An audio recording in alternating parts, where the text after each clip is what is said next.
Welcome to big TV digital exclusive live. అశ్వారావుపేటలో వివాహిత మరణం అనుమానాస్పదంగా ఉంది. ఆమె తల్లిదండ్రులు అదనపు కట్నం కోసమే తమ కూతురిని వేధించి చంపారంటూ కూడా తల్లిదండ్రులు అయితే ఆరోపిస్తున్నారు. అయితే మృతురాలి పేరు లక్ష్మీ ప్రసన్న. ఆమెకు నరేష్ బాబుతో 2015లో వివాహం జరిగింది. అయితే 3 ఏళ్ల కిందట భార్య బిడ్డతో తన అక్కా బావ ఇంట్లో నివాసం ఉంటున్నారు. అయితే ఆదివారం అత్తామామలకు నరేష్ బాబు అంటే భర్త ఫోన్ చేసి చెప్పాడు, మెట్లపై నుంచి కింద పడిపోయిందని చెప్పాడు. నరేష్ రాజమహేంద్రవరం హాస్పిటల్లో చేర్పించామంటూ నరేష్ చెప్పాడు. అయితే లక్ష్మీ ప్రసన్న తల్లిదండ్రులు హాస్పిటల్కి వెళ్లి చూస్తే లక్ష్మీ ప్రసన్న అప్పటికే మృతి చెంది ఉంది. లక్ష్మీ ప్రసన్నను గుర్తుపట్టలేని స్థితిలో చూసి షాక్ అయ్యారు తల్లిదండ్రులు. సో ఫొటోస్ కూడా మీకు డిఫరెన్స్ బాగా తెలుస్తుంది. చనిపోయే టైంకి ఆమె ఒక ఎముకల గుళ్ళ బాగా బక్క చిక్కిపోయి ఉన్న చూసి కూతుర్ని చూసి తల్లిదండ్రులు షాక్కి గురయ్యారు, ఆవేదన చెందారు. శరీరం అంతటా కూడా గాయాలున్నాయని అనుమానం వ్యక్తం చేస్తున్నారు. అయితే శరీరం అంతా గాయాలని చూసి కూడా తల్లిదండ్రులు షాక్ అయ్యారు. దీంతోనే వారికి అనుమానం కలిగింది. అశ్వారావుపేటలోని పోలీసులకు లక్ష్మీ ప్రసన్న పేరెంట్స్ ఫిర్యాదు చేశారు. అయితే లక్ష్మీ ప్రసన్న పేరెంట్స్ మాత్రం హింసించే మా కూతురిని చంపారంటూ కూడా బలంగా ఆరోపిస్తున్నారు. అదనపు కట్నం కోసమే వేధించారంటూ కూడా తల్లిదండ్రులు ఆరోపిస్తున్నారు. అశ్వారావుపేటలో వివాహిత అనుమానాస్పద స్థితిలో మృతి చెందింది. అదనపు కట్నం కోసమే వేధించారంటూ తండ్రి అయితే ఫిర్యాదు చేశారు పోలీసులకి. తల్లి కేవలం చనిపోవడమే కాదు, ఆమె స్థితి కూడా చాలా డిఫరెంట్గా ఉంది. ఒక ఎండిపోయినట్టుగా అంటే బాగా బక్క చిక్కిపోయి తిండి లేక క్షీణించిపోయినట్టుగా కూడా ఆమెను చూస్తే మనకి క్లియర్గా అర్థమవుతుంది. ఇదే విషయం తల్లిదండ్రుల్ని కూడా షాక్కి గురి చేసింది. కనీసం తిండి పెట్టకుండా కూడా చంపారంటూ తల్లిదండ్రులు ఆరోపిస్తున్నారు. 2015లో లక్ష్మీ ప్రసన్న నరేష్ బాబుకు వివాహం జరిగింది. వీళ్ళకి ఒక బిడ్డ కూడా ఉంది. అయితే 3 ఏళ్ల కిందట భార్య బిడ్డతో అక్కా బావ నివాసంలో ఉంటున్నారు. వీళ్ళిద్దరూ ఆదివారం లక్ష్మీ ప్రసన్న తల్లిదండ్రులకు ఫోన్ చేసి మెట్ల మించి కింద పడిపోయిందని చెప్పారు. అయితే రాజమహేంద్రవరంలోని హాస్పిటల్ కూడా చేర్పించామని చెప్పారు. తీరా హాస్పిటల్కి వెళ్లి చూస్తే లక్ష్మీ ప్రసన్న మృతి చెంది ఉంది. లక్ష్మీ ప్రసన్నను గుర్తుపట్టలేని స్థితిలో చూసి తల్లిదండ్రులు అయితే షాక్ అయ్యారు. శరీరం అంతటా కూడా గాయాలుండడంతో అనుమానం వ్యక్తం చేస్తున్నారు. అశ్వారావుపేటలోని పోలీసులకు లక్ష్మీ ప్రసన్న పేరెంట్స్ ఫిర్యాదు చేశారు. అయితే హింసించి చంపారు, అదనపు కట్నం కోసమే వేధించారంటూ కూడా లక్ష్మీ ప్రసన్న తల్లిదండ్రులు అయితే చెప్తున్నారు. దీనికి సంబంధించి మోర్ డీటెయిల్స్ మా ప్రతినిధి భాస్కర్ అడిగి తెలుసుకుందాం. రైట్ భాస్కర్, లక్ష్మీ ప్రసన్న స్థితి చూస్తే తెలుస్తుంది, చనిపోయే టైంకి ఆమె మరి తిండి లేక క్షీణించిపోయినట్టు స్పష్టంగా ఫోటో చూస్తే తెలుస్తుంది. అసలు ఏం జరిగింది, తల్లిదండ్రులు ఏమంటున్నారు, అదనపు కట్నం కోసం వేధించడం అనేది ఎన్నాళ్ళ నుంచి జరుగుతుంది, ఇదివరకు ఎటువంటి గొడవలు జరిగాయి, పేరెంట్స్ ఏం డీటెయిల్స్ చెప్తున్నారు?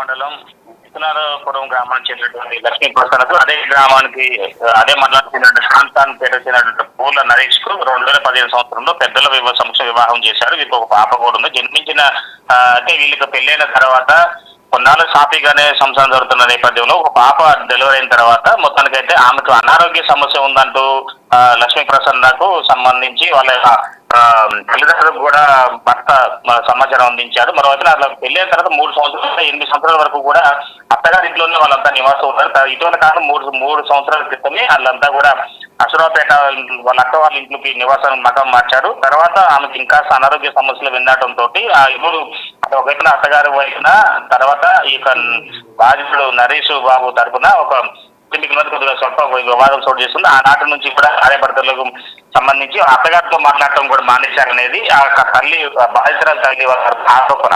అయితే ఇట్లా ఉంటే ఆమెకు అనారోగ్య సమస్య ఉందంటూ తమ బిడ్డను కూడా కనీసం చూసుకునేందుకు కూడా బయటకు రావడం లేదు, కనీసం ఆమెకు సఫారీ చేసేందుకు కూడా తల్లిదండ్రులు ముందుగా రాలేకపోయారనేది ఫలితంగా ఆ భర్త తరపు వాళ్ళు ఆరోపిస్తున్న నేపథ్యం అయితే ఉంది ఇక్కడ అశ్వరావుపేట మండలంలో.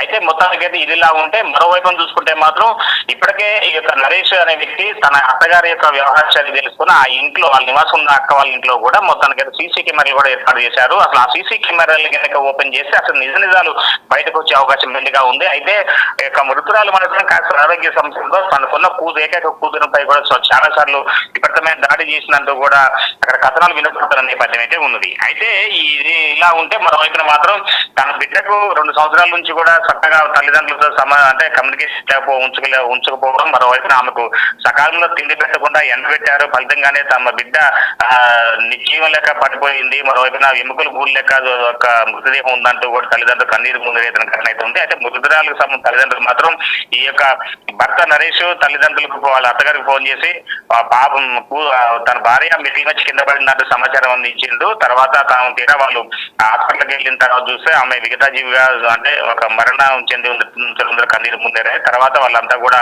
పోలీస్ స్టేషన్కి వచ్చి రావడం, అసరాపేట రావడం, అక్కడికి వచ్చి పోలీసులకు సమాచారం ఫిర్యాదు చేయడం, తన భర్త ఆల్రెడీ కావాల్సి భార్యను చంపిండు, అదనపు కట్నం కోసం పెళ్లి నాడు కట్న కానుకల కింద 10 లక్షల రూపాయలు బంగారంతో పాటు అదనంగా 10 లక్షల రూపాయలు క్యాష్ ఇచ్చాము, అవన్నీ కూడా ఇంకా అదనంగా కట్నం కావాలంటూ కూడా కూతుర్ని వేధించారంటూ కూడా కంప్లైంట్ ఇచ్చారు.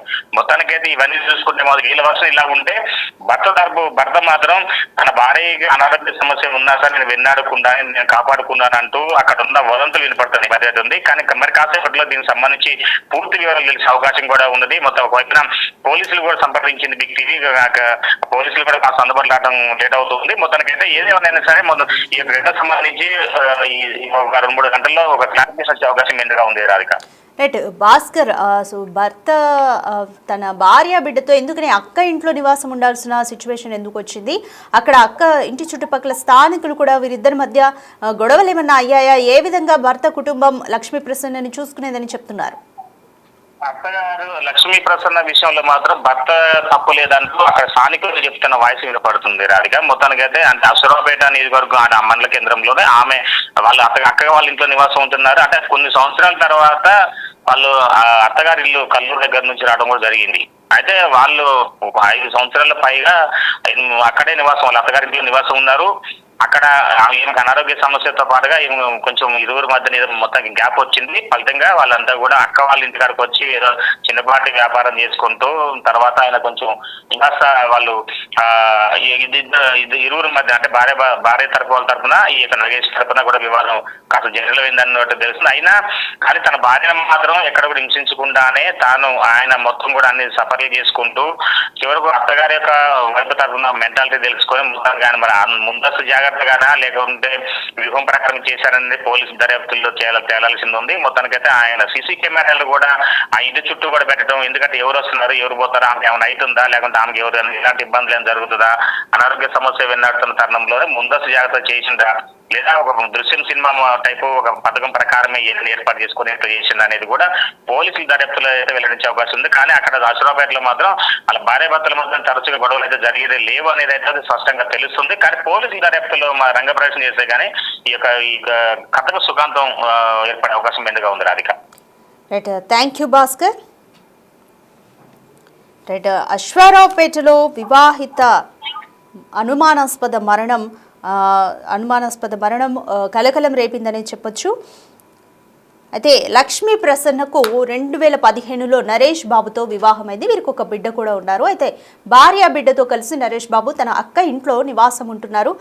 వాళ్ళు చెప్తున్న వర్షన్ ఏంటి అంటే ఆమెకు ఆరోగ్య సమస్య ఉంది, అయినప్పటికీ కూడా నేను కాపాడుకుంటూ వచ్చాను అంటూ భర్త చెప్తున్న వర్షన్. మరోవైపు లక్ష్మీ ప్రసన్న తల్లి మీదనే ఆయన చెప్తున్నారు. సో తల్లికి లక్ష్మీ ప్రసన్నకు అంత ఆరోగ్య సమస్య ఉన్నది అని చెప్పినప్పటికీ కూడా ఆమె సపర్యలు చేయడానికి ముందుకు రాలేదు అంటూ కూడా ఈ నేపథ్యంలోని కమ్యూనికేషన్ అనేది లక్ష్మీ ప్రసన్న కుటుంబంతో కొంత గ్యాప్ వచ్చింది. బట్ లక్ష్మీ ప్రసన్నని నేను చివరి వరకు కాపాడుకున్నాను, ఆరోగ్య సమస్య ఉన్నా కూడా అంటూ నరేష్ బాబు చెప్తున్న నేపథ్యం చుట్టూ స్థానికులు కూడా అదే చెప్తున్నారు. వాళ్ళంతా బాగానే చూసుకున్నారు అనేది అయితే స్థానికులు చెప్తున్న మాట. సో ఏం జరుగుతుంది అనేది పోలీసుల దర్యాప్తులో తేలాలి. మరి ఆ స్థానికులు చెప్తున్న మాట ప్రకారము నిజంగానే కేర్ చేస్తూ చూసుకున్నాడా లేకపోతే ఏదైనా ప్లాన్ ప్రకారం చేశారా అనేది పోలీసుల దర్యాప్తులో తేలుతుంది. బట్ మరోవైపు లక్ష్మీ ప్రసన్న తల్లిదండ్రులు మాత్రం మా కూతుర్ని కనీసం తిండి పెట్టకుండా చంపారంటూ అదనపు కట్నం కోసమే వేధించారంటూ కూడా లక్ష్మీ ప్రసన్న తల్లిదండ్రులు చెప్తున్న మాట. సో ఈ కేసుకి సంబంధించి నిజాలు ఇంకా తేలాల్సి ఉంది.